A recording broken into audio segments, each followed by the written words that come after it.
प्रिय विद्यार्थियों, इतिहास की इस क्लास में मैं आप सभी का एक बार पुनः स्वागत करता हूं। आज हम बात करेंगे मनसबदारी प्रथा की। मनसबदारी व्यवस्था की उत्पत्ति संभवतः विश्व विख्यात मंगोल विजेता और आक्रमणकारी चंगेज खां के काल में हुई, जिसने अपनी सेना को दशमलव आधार पर संगठित करने का प्रयास किया। इसमें सबसे छोटा भाग इकाई 10 की थी और सबसे बड़ा भाग या इकाई 10,000 की थी, जिसके सेनाध्यक्ष को खान कहकर पुकारा जाता था। मंगोलों की इस सैन्य व्यवस्था ने कुछ सीमा तक दिल्ली सल्तनत काल की सैन्य व्यवस्थाओं को प्रभावित किया, लेकिन बाबर और हुमायूं के काल में मनसबदारी प्रथा थी या नहीं थी, इतिहासकार अभी तक इस विषय में कुछ ज्ञात नहीं कर पाए हैं। इसलिए मनसबदारी प्रथा की उत्पत्ति को लेकर इतिहासकारों में काफी मतभेद है।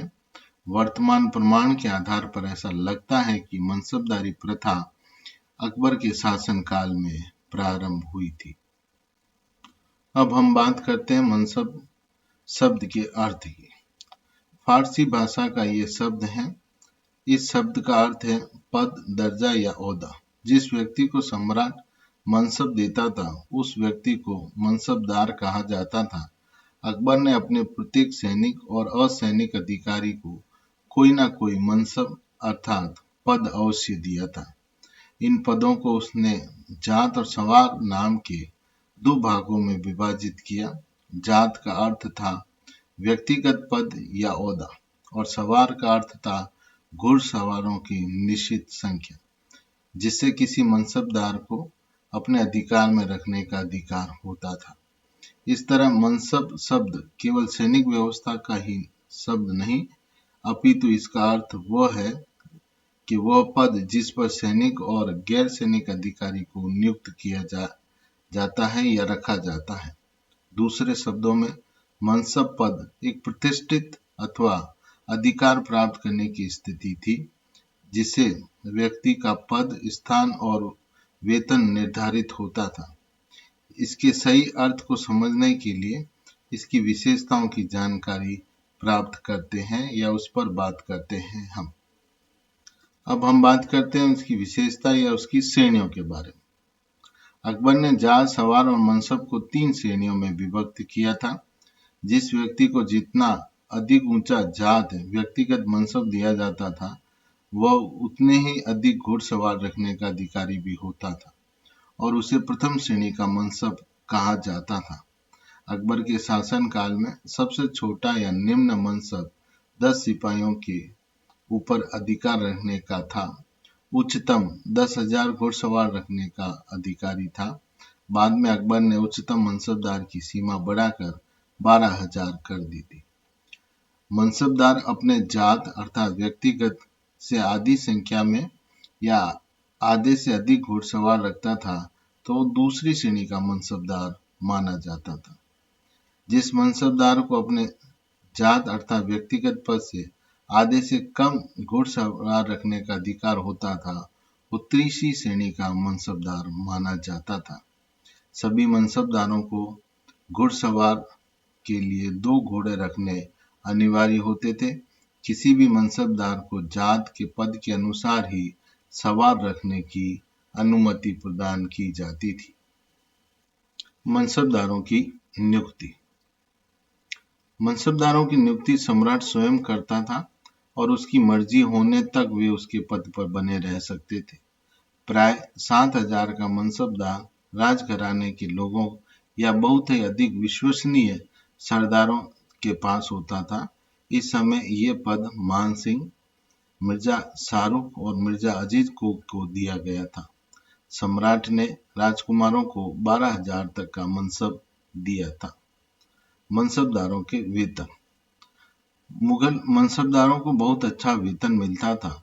उन्हें प्राय नगद वेतन दिया जाता था, परंतु कभी कभी जागीर का राजस्व भी उनके वेतन के स्थान पर दे दिया जाता था।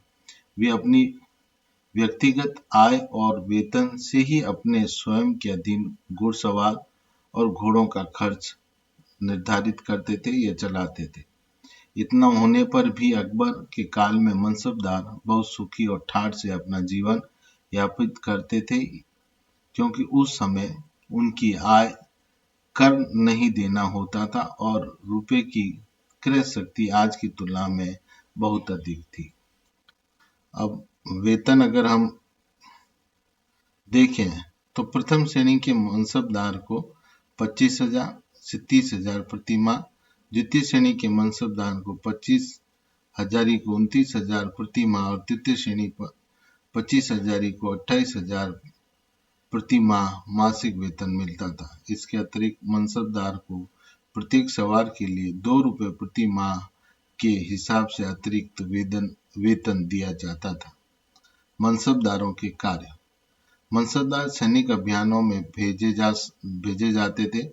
उन्हें विद्रोह रोकने, नए प्रदेश जीतने आदि के साथ साथ अपने पद से संबंधित समय समय पर सौंपे गए सैनिक और गैर सैनिक कार्य के साथ प्रशासनिक कार्य भी करने पड़ते थे। अब हम बात करते हैं मनसबदारों पर नियंत्रण या उनके ऊपर स्थापित पाबंदियों की। अकबर ने मनसबदारों को अपनी मनमानी करने से रोकने के लिए इस बात पर विशेष ध्यान दिया था कि वे केवल अनुभवी और कुशल सवारों को ही भर्ती करें। उसके अधीन प्रत्येक सवार का हुलिया अर्थात खाता रखकर उसे नोट करने की व्यवस्था थी। घोड़े दागने की व्यवस्था प्रारंभ की गई। समय समय पर बादशाह स्वयं उसकी सेना का निरीक्षण करता था। वो खुद किसी समिति को उसके सेना निरीक्षण करने के लिए नियुक्त भी कर सकता था। मनसबदारों को प्रत्येक घुड़सवार के पीछे अरबी या इराकी नस्ल के 2 घोड़े रखने आवश्यक होते थे। हर माह वे अपनी नगद वेतन लेने के लिए स्वयं सम्राट के पास उपस्थित होते थे। मृत्यु हो जाने पर उसकी संचित पूंजी जब्त कर ली जाती थी। इन पाबंदियों ने मुगलों की सेना की शक्ति को अत्यधिक सुदृढ़ बना दिया था। अब हम बात करते हैं मनसबदारी प्रथा के दोषों की।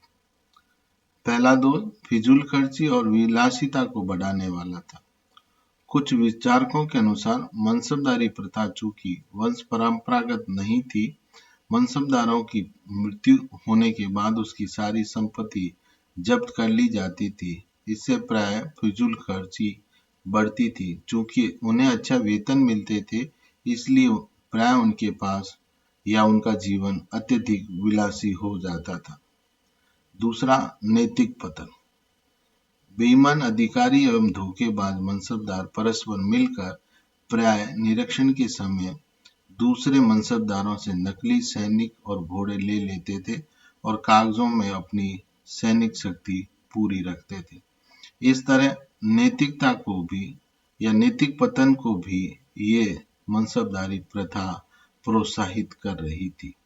लेकिन इन सब के बावजूद अकबर ने इस प्रथा के माध्यम या इस व्यवस्था के माध्यम से एक सशक्त सेना का निर्माण किया और उस सेना के माध्यम से अपने साम्राज्य का विस्तार किया। धन्यवाद प्रिय विद्यार्थी।